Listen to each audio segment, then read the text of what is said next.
నమస్కారం. గౌరవ సిపి గారు రాణా గారికి, గౌరవ జేసీ సంపత్ గారికి, ఇక్కడికి విచ్చేసినటువంటి మీడియా మిత్రులందరికీ నమస్కారం తెలియజేసుకుంటూ, మీ అందరికీ కూడా విదితమే 16వ తారీఖున 3 గంటలకి ఈసీఐ మనకి షెడ్యూల్ని అనౌన్స్ చేయడం జరిగింది. ఈరోజు 3 గంటలకి మనకి 72 అవర్స్ 72 గంటలు అనేటువంటిది కంప్లీట్ అవుతుంది.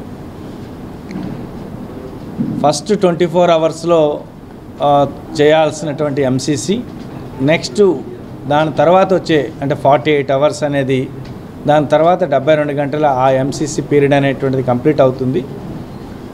ఇక నుండి ఏవైనా ఒకవేళ ఆ డిఫేస్మెంట్ జరిగితే దానికి కేసెస్ రూపంలో వస్తాయి అని చెప్పేసి అని చెప్పాలని ఆ మోడల్ కోడ్ ఆఫ్ కాండక్ట్ ఇటు పొలిటికల్ పార్టీస్ అవ్వచ్చు, ప్రాబబుల్ క్యాండిడేట్స్ అవ్వచ్చు, ఎవరైనా వాళ్ళందరికీ కూడా మీ ద్వారా చెప్పాలనుకొని చెప్పేసి అనేది ఒకటి. తర్వాత పబ్లిక్ కూడా ఈ మోడల్ కోడ్ ఆఫ్ కాండక్ట్ వచ్చింది కాబట్టి ఎంత డబ్బులు తీసుకువెళ్ళచ్చు, ఏంటి, ఏ జాగ్రత్తలు తీసుకోవాలా అనేటువంటిది చెప్పడంతో పాటు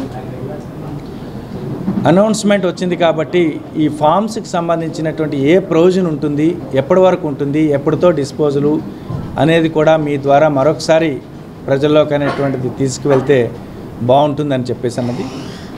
తర్వాత పర్మిషన్స్ ఇప్పుడు తీసుకోవాల్సినటువంటి ఏ మీటింగ్ అయినా, ఏదైనా లౌడ్ స్పీకర్స్ అయినా, వాట్ ఎవర్ ద థింగ్, దానికి తగ్గట్టుగా పర్మిషన్ సిస్టమ్ అనేటువంటిది ఇప్పుడు వస్తుంది కాబట్టి ఇదంతా కూడా పార్టీకి ఎక్స్పెండిచర్కి వస్తుంది కాబట్టి అది కూడా మీ ద్వారా చెప్దామని చెప్పేసి ఫర్దర్గా మీ నుండి ఎటువంటి సజెషన్స్ ఏమైనా ఒకవేళ ఉంటే ఖచ్చితంగా తీసుకొని దెన్ ఎఫెక్టివ్గా ఈ మోడల్ కోడ్ ఆఫ్ కాండక్ట్ అనేటువంటిది ఇంప్లిమెంట్ చేయడానికి అనే విధంగా ఈరోజు ఏర్పాటు చేయడం జరిగింది.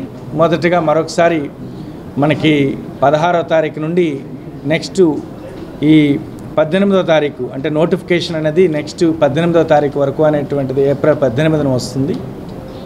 దెన్ పోలింగ్ అనేది మే 13వ తారీఖున జరుగుతుంది. కౌంటింగ్ ఆఫ్ ఓట్స్ అనేది జూన్ 4వ తారీఖున అనేటువంటి జరుగుతుంది. సో ఇవి యాక్చువల్గా ఉండే మనకు వచ్చినటువంటి షెడ్యూల్ ఇది. సో దీంట్లో ఎంత పోలింగ్ పర్సనల్స్ ఎలానా ఆ డీటెయిల్స్ అన్నీ కూడా ఇప్పుడైతే ప్రజెంట్ మనం రెగ్యులర్గా మనం ఇంటరాక్ట్ అవుతూ ఉంటాము. త్వరలో ఒక 2-3 రోజుల్లో మీడియా సెల్ కూడా మనం ఓపెన్ చేస్తాము. ఎంటైర్ ఇన్ఫర్మేషను కాన్స్టెన్సీ వారీగా ఎలా జరుగుతుంది, ఏ విధంగా జరుగుతుంది అని చెప్పేసి కూడా మనము అది సపరేట్గా రెగ్యులర్గా అనేటువంటిది మీతో ఇంటరాక్షన్స్ అనేటువంటి జరుగుతూనే ఉంటాయి. మీడియా మానిటరింగ్ కమిటీ ఉంటుంది, media certification and monitoring committee అనేటువంటిది ఉంటుంది. ఇదంతా మనం చేస్తూ ఉంటాం. అయితే ఈ రోజుకి రోల్ వరకు వస్తే ఈరోజు 16,83,000 మంది మనకి ఓటర్స్ యాజ్ ఆన్ టుడే అనేటువంటిది ఉన్నారు. దీంట్లో మొన్న 16వ తారీఖు వరకు రాత్రి 12 వరకు వచ్చినటువంటి డిలీషన్స్ ఫామ్ 7 ఏవైతే ఉన్నాయో, కరెక్షన్స్ ఫామ్ 8 ఉన్నాయో వాటన్నిటినీ కూడా ఈ నెల 26వ తారీఖు లోపుగా డిస్పోజల్ అనేటువంటిది చేయడానికి ఒక ప్రొవిజన్ ఉంది. అంటే ఫామ్ 7 డిలీషన్స్, ఫామ్ 8 కరెక్షన్స్. ఇప్పుడు 17వ తారీఖు నుండి ఏమైనా ఒకవేళ ఫామ్ 7 అప్లికేషన్ ఒకవేళ మెజారిటీ అప్లికేషన్స్ మనకన్నీ ఆన్లైన్లోన ఏదర్ బిఎల్ఓ ద్వారా ఆర్ విహెచ్ఏ ద్వారా విఎస్పి ద్వారా వస్తున్నాయి. సో వాటినైతే మనం ప్రస్తుతానికి 17వ తారీఖు నుండి వచ్చినవి మనకి ఫైనల్గా పోలింగ్ రోజు చేయాల్సినటువంటి దాంట్లో అది రిఫ్లెక్ట్ కాదు. కేవలం 16 వరకు వచ్చినటువంటి వాటి మాత్రమే డిలీషన్స్ కానీ కరెక్షన్స్ కానీ క్యారీ అవుట్ చేస్తాం. కానీ మనకి లాస్ట్ డేట్ ఇప్పుడు ఇష్యూ ఆఫ్ నోటిఫికేషన్ ఈజ్ మే ఇప్పుడు 18/4 కాబట్టి ఆ రోజు వరకు వచ్చినటువంటి ఫామ్ 6లు మాత్రం, అంటే ఫామ్ 6లు కొంత టైం ఉందని అర్థం. 18/4 వరకు వచ్చే ఈ చేర్పులు అవ్వచ్చు, లేకపోతే బదిలీలు అవ్వచ్చు, ఫామ్ 8 షిఫ్టింగ్స్ అవ్వచ్చు, వీటిని మాత్రం అంతవరకు అనేటువంటిది చేస్తాము. మరొకసారి ఇప్పుడు ఎవరైనా ఒకవేళ ఓటు లేకపోయినటువంటి వాళ్ళు ఉంటే వెంటనే అప్లై అనేటువంటి చేసుకోండి. సో ఇది మొదటగా. యంగ్ ఓటర్స్ అనేది సుమారుగా ఒక 35,000 ప్లస్ అనేటువంటి ఉన్నారు. తర్వాత పీడబ్ల్యూడీస్, సీనియర్ సిటిజన్స్ అనేటువంటి 2 కలిపి సుమారుగా ఒక 24,000 అనేటువంటిది ఉన్నారు. డిఫరెంట్ మనకి ఓవరాల్గా ఒక 7-10 అనేటువంటిది మన ఈపీ రేషియో అనేటువంటిది ఉంది. మన జెండర్ రేషియో కూడా బాగానే ఉంది, 1049 అనేటువంటి జెండర్ రేషియో ఉంది. సో ఓవరాల్గా అయితే రోల్ వరకు చాలా వరకు ప్యూరిటీ అనేటువంటిది ఉంది. ఇక మోడల్ కోడ్ ఆఫ్ కాండక్ట్ అనేటువంటిది వస్తే, సో మోడల్ కోడ్ ఆఫ్ కాండక్ట్లో మాకు ఒక 30 మంది MCC model code of officers అనేటువంటిది ఉన్నారు. ప్రతి మండలానికి ఎంపీడీఓ, ఈఓ పేరెండాడి కానీ, పెద్ద కార్పొరేషన్స్ అయితే జెడ్సీస్, చిన్న కార్పొరేషన్స్ అయితే చిన్న మున్సిపాలిటీస్ అయితే కమిషనర్స్, ఈ విధంగా ఈ 30 model code officers and concerned police officers అందరితో చాలా ఎఫెక్టివ్గా ఇప్పటి వరకు ఉన్నటువంటి ఆల్ మా ఆఫీసెస్లో ఫస్ట్ మా ఆఫీసులో ఉండేటువంటి ఫోటోలు, క్యాలెండర్సు, దెన్ ఆఫీస్ చుట్టూ ఉండే గోడల చుట్టూ ఉండేటువంటి ఏవైనా ఒకవేళ రాతలు ఉంటే వాటన్నిటినీ కూడా ప్రాపర్గా చేశాము. తర్వాత పబ్లిక్ ప్లేసెస్ అనే రోడ్స్ అవ్వచ్చు, బ్రిడ్జెస్ అవ్వచ్చు, పార్క్స్ అవ్వచ్చు, ఇలా బస్ స్టేషన్స్ అవ్వచ్చు, ఇలాంటివి ఏవైతే ఉన్నాయో అక్కడ ఉండే అన్ఆథరైజ్డ్ డిఫేస్మెంట్ జరిగిన అన్ఆథరైజ్డ్ అన్నీ కూడా, ఆథరైజ్డ్ కొన్ని ఉంటాయి, అన్ఆథరైజ్డ్, ఆల్ అన్ఆథరైజ్డ్ అన్నిటికీ కూడా వైట్ వాష్ వేయడము, మొత్తం తీసివేయడము అంతా కూడా. ఇప్పుడైతే కేసెస్ ఏం పెట్టట్లేదు. సో అవంతా కూడా మొత్తం అంతా కూడా ఫుల్ కోఆర్డినేషన్తో ఇటు ఎంసీసీ ఆఫీసర్సు, కన్సర్న్డ్ ఎస్హెచ్ఓసు అంతా కలిసి అనేటువంటి దాన్ని కూడా పూర్తిగా అనేటువంటి తీసివేయడం జరిగింది. దెన్ ప్రైవేట్ ప్లేసెస్ ఏవైతే ఉన్నాయో, ప్రైవేట్ ప్లేసెస్లో ఉండే అన్ఆథరైజ్డ్ ఏవైతే ఉన్నాయో ఆల్ అన్ఆథరైజ్డ్ ప్రైవేట్ ప్లేసెస్లో ఉండే వాటన్నిటిని కూడా డ్రైవ్ అనేటువంటిది జరుగుతుంది. ఇప్పుడు మ్యాక్సిమం అక్కడ కూడా 90% అనేటువంటిది అయిపోయింది. ఇప్పుడు ఈరోజు 3 గంటలకి ఆ పార్ట్ కూడా మొత్తం అంతా కంప్లీట్ అనేటువంటి చేస్తూ ఉన్నాము. అక్కడక్కడ చిన్న కొంతమంది మా ఏఆర్ఓలకి, ఆర్ఓలకి డౌట్స్ ఏవైనా వచ్చేటప్పుడు ఎలా చేయాలి, ఏది ఆథరైజ్డ్, ఏది ఇయర్ మార్క్డ్లో ఏం ఉంచవచ్చు, ఇలాంటి డౌట్స్ అనేటువంటి అంటే అన్ని రకాల డౌట్స్ కూడా పూర్తిగా అనేటువంటిది క్లారిఫై చేశాము. They are on the job. So ఇంతవరకు ఎటువంటి ఇన్సిడెంట్ అనేటువంటి కాలేదు. ఇప్పటి నుండి ఇక రేపటి నుండి వచ్చే డైలీ రిపోర్ట్లో ఇంకా ఎక్కడెక్కడైనా తీసాక కూడా మళ్ళీ ఎవరైనా కొత్తగా పెడితే, కొత్తగా మేము ఒక స్ట్రీట్లో పెట్టామనుకోండి, స్ట్రీట్లో మళ్ళీ కొత్తగా ఎవరో ఒకరు వాల్ రైటింగ్ రాశారు, కొత్తగా అన్ఆథరైజ్డ్ పోస్టర్ పెట్టారు, ఇలాంటివి ఏమైనా పెడితే దానికి తగ్గట్టుగా ఐపీసీ 188 కానీ 171H ఐపీసీ కానీ, దెన్ 97 మనకు ఒక యాక్ట్ అనేటువంటిది ఉంది, ఈ డిఫేస్మెంట్కి సంబంధించినటువంటి ఏపీ యాక్ట్ ఉంది.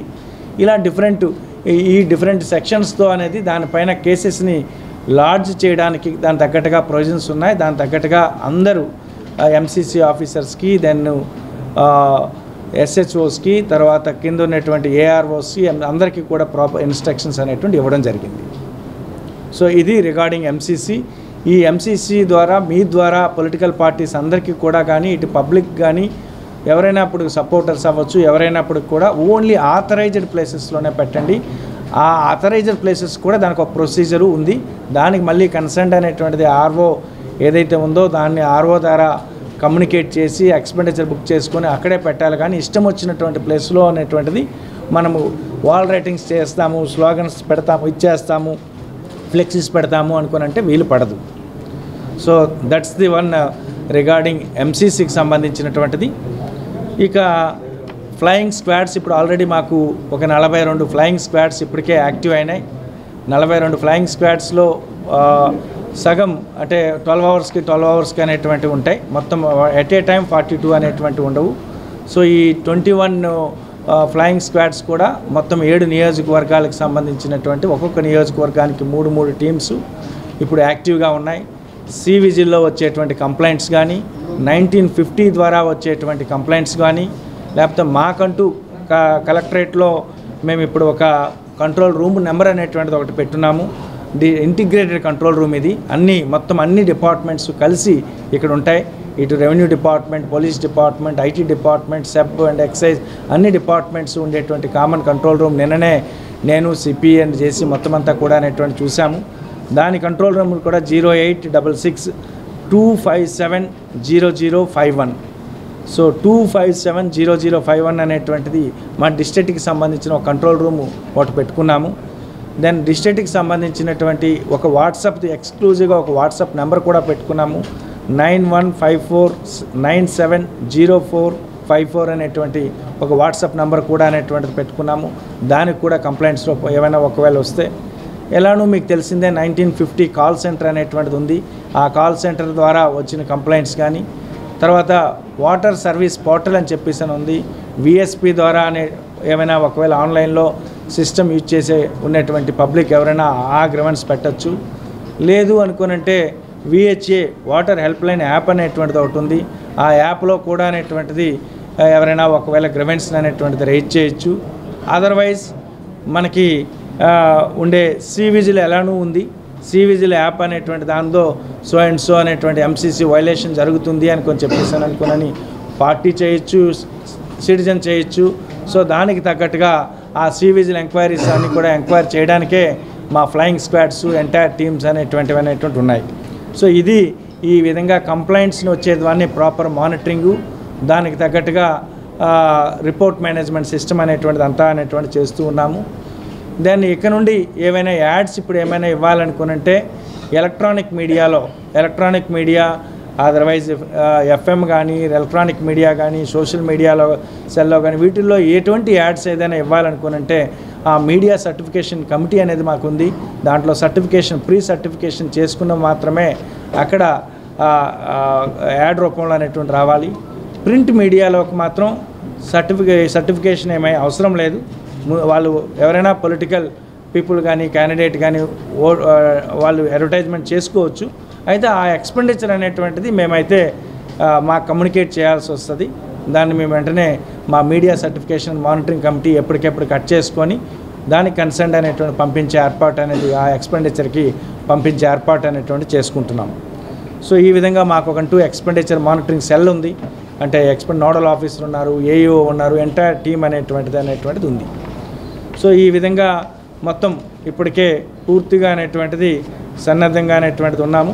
What ever the polling stations అవన్నీ కూడా ఇన్ఫర్మేషన్ నెక్స్ట్ మీటింగ్లో ఫర్దర్గా దాంట్లో ఉన్నటువంటి ఫెసిలిటీస్ కానీ ఏ విధంగా ఉన్నాయి కానీ అదంతా కూడా వాట్ ఎవర్ ఫర్దర్ ఓటింగ్కి సంబంధించినటువంటిది లేకపోతే స్ట్రాంగ్ రూమ్స్ సంబంధించింది ఇదంతా కూడా నెక్స్ట్ మీటింగ్లో ద వెరీ పర్పస్ ఈ మోడల్ కోడ్ ఆఫ్ కాండక్ట్ ఉంది. కాబట్టి ఈ మోడల్ కోడ్ ఆఫ్ కాండక్ట్లో పార్టీస్ తర్వాత పబ్లిక్ వాళ్ళు దెన్ అధికారులు వాళ్ళు అందరికీ మోడల్ కోడ్ కాండక్ట్ వర్తిస్తుంది. కాబట్టి అందరూ కూడా దీన్ని ఒబే చేయాలి. ఒకవేళ చేయకపోతే దానికి తగ్గట్టుగా యాక్షన్ ఉంటుంది.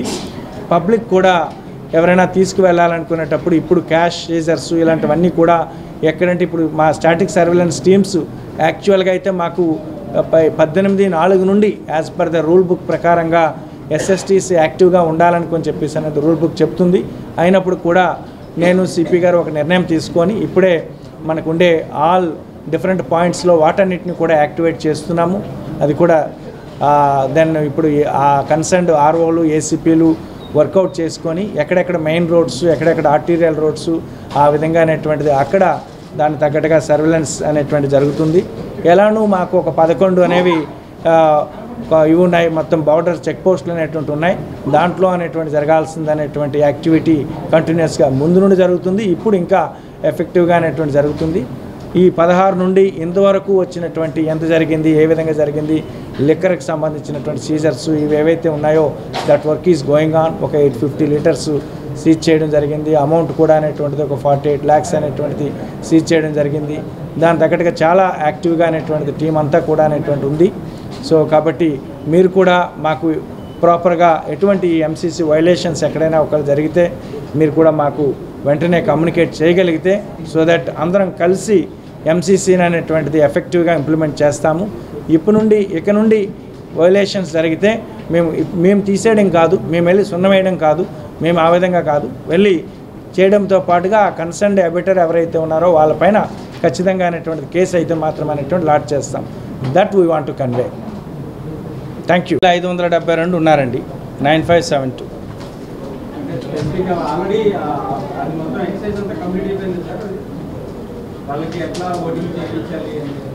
అంటే దానికి ప్రాసెస్ ఉందండి.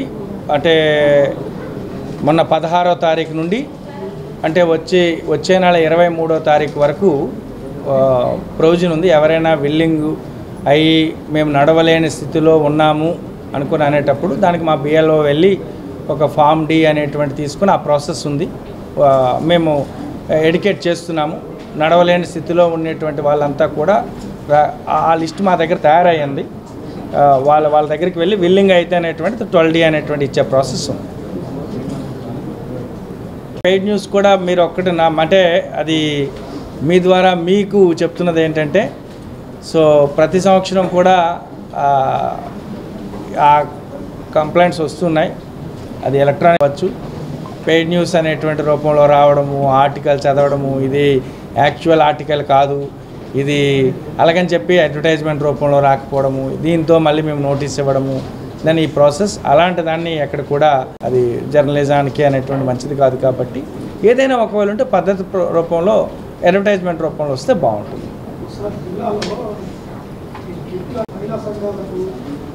ఓకే, అంటే మీరు ఇప్పటి నుంచి ఏమైనా ఇన్ఫర్మేషన్ ఉంటే మాకు ఇవ్వండి, డెఫినెట్గా పోయి సీజ్ చేసి మీ దృష్టికి వస్తే చెప్పండి. ఎందుకంటే చెప్పింది అదే కదా సబ్జెక్టు. ఇప్పుడు వినండి ఒక మాట, ఇప్పుడు ఎలక్షన్ కోడ్ వచ్చింది కదా మన 16వ తారీఖున. కోడ్ వచ్చినప్పటి నుంచి కొన్ని రూల్స్ రెగ్యులేషన్స్ వస్తాయి. ఇప్పటి నుంచి అట్లా మీరు అన్నట్టు ఫ్రీబీస్ డిస్ట్రిబ్యూషన్ చెప్పాను కదా, 48 lakhs అంటే ఇప్పుడు ఫ్రీబీస్ అనేటువంటి ఇంతవరకు మాకు రాలేదండి. ఫ్రీబీస్ ఇప్పుడు మాకు ఖచ్చితంగా ఇంటిమేషన్ అనేటువంటిది వస్తుంది. మాకు సివిజిల్ ఉంది, 1950 ఉంది. ఖచ్చితంగా వస్తే వెంటనే స్విఫ్ట్గా యాక్షన్ ఉంటుంది. మీరు దాంట్లో డౌట్ ఏం లేదు. వన్ బై వన్ ఇది అయిపోయింది. బ్యాంక్స్కి అని చెప్పామండి. సస్పిషియస్ ట్రాన్సాక్షన్స్ అన్నీ కూడా now they are okay preparing. ఎక్కడైనా డౌట్ వస్తే వెంటనే అనేది కలెక్టర్ దృష్టికి తీసుకొస్తున్నారు. మీరు అన్నట్టు యూపీఐ ట్రాన్సాక్షన్స్లో 1 to many to 1 అనేటువంటిది that is all we are monitoring. దాని బ్యాంక్స్ క్లియర్ ఇన్స్ట్రక్షన్స్ ఇచ్చాము. ఫ్రమ్ 16th నుండి అనేటువంటిది కంటిన్యూస్ మానిటరింగ్ అనేటువంటి డైలీ రిపోర్ట్ అనేటువంటి దాన్ని కూడా తీసుకుంటున్నాం. ఇది